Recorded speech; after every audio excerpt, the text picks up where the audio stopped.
aquel tiempo, un fariseo rogaba a Jesús que fuera a comer con él, y entrando en casa del fariseo se recostó a la mesa. En esto, una mujer que había en la ciudad, una pecadora, al enterarse de que estaba comiendo en casa del fariseo, vino trayendo un frasco de alabastro lleno de perfume, y colocándose detrás, junto a sus pies, llorando, se puso a regarle los pies con sus lágrimas.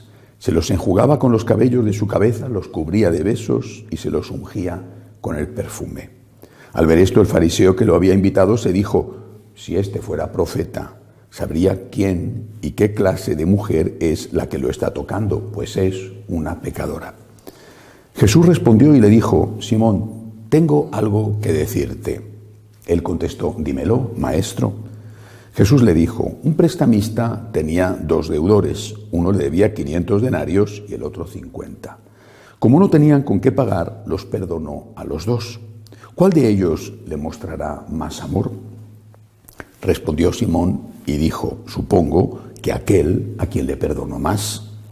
Le dijo Jesús: has juzgado rectamente. Y volviéndose a la mujer, dijo a Simón: ¿ves a esta mujer? He entrado en tu casa y no me has dado agua para los pies. Ella, en cambio, me ha regado los pies con sus lágrimas y me los ha enjugado con sus cabellos. Tú no me diste el beso de paz. Ella, en cambio, desde que entré, no ha dejado de besarme los pies. Tú no me ungiste la cabeza con ungüento. Ella, en cambio, me ha ungido los pies con perfume. Por eso te digo, sus muchos pecados han quedado perdonados porque ha amado mucho. Pero al que poco se le perdona, poco ama. Y a ella le dijo: han quedado perdonados tus pecados. Los demás convidados empezaron a decir entre ellos: ¿quién es este que hasta perdona los pecados? Pero él le dijo a la mujer: tu fe te ha salvado, vete en paz. Palabra del Señor. Gloria a ti, Señor Jesús. Bueno, tenemos un evangelio precioso del cual debemos sacar conclusiones siempre y más en el tiempo que vivimos. Además, quisiera comentarlo con otras cosas. ¿Qué papel ocupan en la vida de Jesús, en la enseñanza de Jesús, los pecadores? Hay unos pecadores públicos, oficiales, los publicanos, las prostitutas. Hay unos pecadores que tienen los pecados ocultos.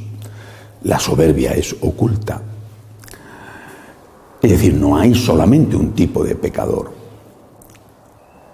Los pecadores de una y otra clase, todos somos pecadores, van a estar relacionándose con Jesús, excepto su mamá. Todos somos pecadores. Pero hay unos pecadores que quizá no son conscientes de su pecado, y estos son muy duros, muy duros. Hay otros que sí son conscientes de su pecado, y de entre estos, los que sí son conscientes de su pecado, nos encontramos con 2 tipos.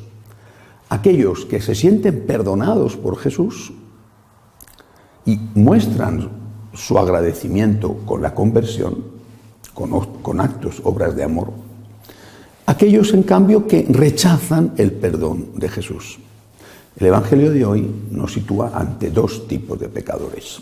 El que no sabe que es un pecador, el fariseo Simón, y aquella mujer anónima, una prostituta, que posiblemente era Magdalena, pero no lo sabemos, una prostituta. 2 tipos de pecadores, no un hombre bueno y una mujer mala, sino 2 tipos de pecadores. Pero el que no sabe que tiene un pecado, ese no se arrepiente, ese no cambia, y ese sobre todo no agradece que le perdonen por un motivo, no se da cuenta de que necesita perdón. Hay otros 2 pecadores que van a entrar en el último instante de la vida de Jesús en la tierra.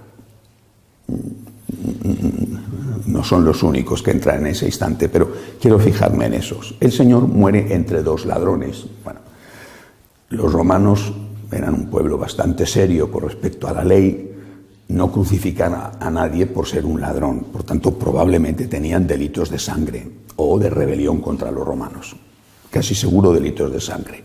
Pues quizá más que 2 ladrones habría que decir 2 asesinos. Bueno, los 2 eran seguramente culpables. Y así lo confiesa uno de ellos. Los 2 culpables, pero uno no se arrepiente, no acoge la misericordia de Dios. El otro sí. San Dimas es, además, el primer santo canonizado por el propio Cristo y es canonizado en vida todavía. Te lo aseguro, esta noche estarás conmigo en el paraíso. Es decir, hay un pecador que rechaza la conversión, hay un pecador que acoge la conversión. Por tanto, 2 modelos siempre. El que no es consciente de su pecado, porque no se lo han enseñado, porque le han engañado, porque se ha engañado a sí mismo, ese no podrá nunca, no solamente convertirse, es que no podrá nunca cambiar, no podrá nunca agradecer. Y el otro pecador, el que sí es consciente de su pecado, que muestra su amor, por ejemplo, como esta mujer, con esos detalles de ternura, de cariño, o que muestra su amor, como San Dimas, defendiendo a Jesús. El otro pecador, el mal ladrón, no acoge la conversión y ataca a Jesús, se burla, le insulta. Primera condición que hay que tener en cuenta: no puedes darte cuenta de que eres un pecador si no te lo dicen. Es decir, si la enseñanza que nos dan es una enseñanza mala y te dicen esto no es pecado, si no es pecado y no es pecado, ¿cómo te van a decir que sí que lo es? Pero si lo es y te dicen que no lo es, te están haciendo daño, porque no vas a cambiar, no te vas a convertir, no vas a agradecer. Por lo tanto, la enseñanza es fundamental, la enseñanza en la verdad. Por eso dice Jesús, la verdad os hará libres. Es decir, es la verdad la que nos da la oportunidad de decir, soy un pecador. Que no tendrás el pecado de la prostituta, que a lo mejor tienes el pecado del soberbio. Da igual.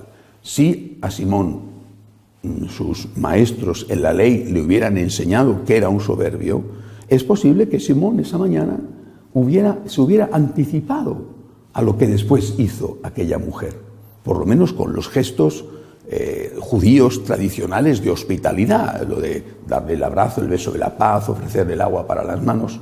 Ni siquiera eso hizo y Jesús se lo hizo notar. Por lo tanto, la enseñanza va a ser fundamental para que la persona pueda darse cuenta de que está obrando mal. Pero una vez que te das cuenta, una vez que lo sabes, también hay 2 opciones. Los 2 ladrones que mueren con Jesús. El que, sabiendo que es un pecador, no acoge la gracia y no agradece, sabiendo que es un pecador, no se convierte, y la conversión son obras de amor, o el que, como el buen ladrón o esta mujer, sabiendo que es un pecador, agradece la misericordia divina y muestra su agradecimiento con obras de amor. Cada uno de nosotros es un pecador. Hay cosas que sabemos de nosotros mismos y que nadie más sabe.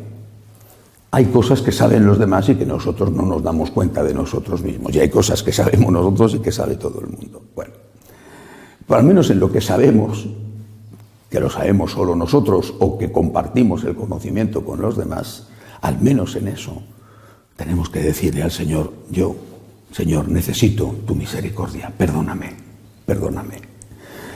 No es esto todo, este es el principio. Después del Señor, perdóname, Señor, quiero cambiar. Y después del Señor, quiero cambiar, empezar a hacer lo que puedes. 70 veces 7 cada día. Y luego agradecer. ¿Cómo vas a mostrar tu agradecimiento a Dios? Por ejemplo, con la oración. Pasamos yendo a misa, es una forma de dar gracias, la acción de gracias. Tú muestras tu agradecimiento a Dios con la misa, no solo dominical, sino la misa diaria, incluso si puedes hacerlo, con la oración. Muestras tu agradecimiento a Dios con el cumplimiento de tus obligaciones.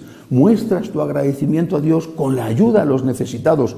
Muestras tu agradecimiento a Dios también defendiendo a Jesús, a veces de los enemigos de fuera y otras veces de los enemigos de dentro. Pero todo esto es el fruto del agradecimiento que se presenta cuando la persona es consciente de quién es y de lo que ha hecho Dios por él. Por eso San Agustín decía: Señor, que yo me conozca y que yo te conozca. Que yo me conozca, que yo sepa quién soy y que yo te conozca, que yo me dé cuenta de quién eres tú y de lo mucho que tú has hecho por mí. Si en vez de hacer esto, que es el camino de los santos, incluso de los santos que han sido grandes pecadores, repito, San Dimas, el último que muere allí junto a Cristo defendiendo al Señor, un pecador que defiende a Cristo y que da su último respiro defendiendo al Señor y es canonizado. Y no era un santo, era un pecador que defiende a Cristo. Bueno, pues si nosotros no somos capaces de hacer esto, entonces nos convertimos en personas que no transforman su vida con la conversión permanente, que no demuestran su amor al Señor de esas maneras que he dicho, incluida la defensa de Cristo.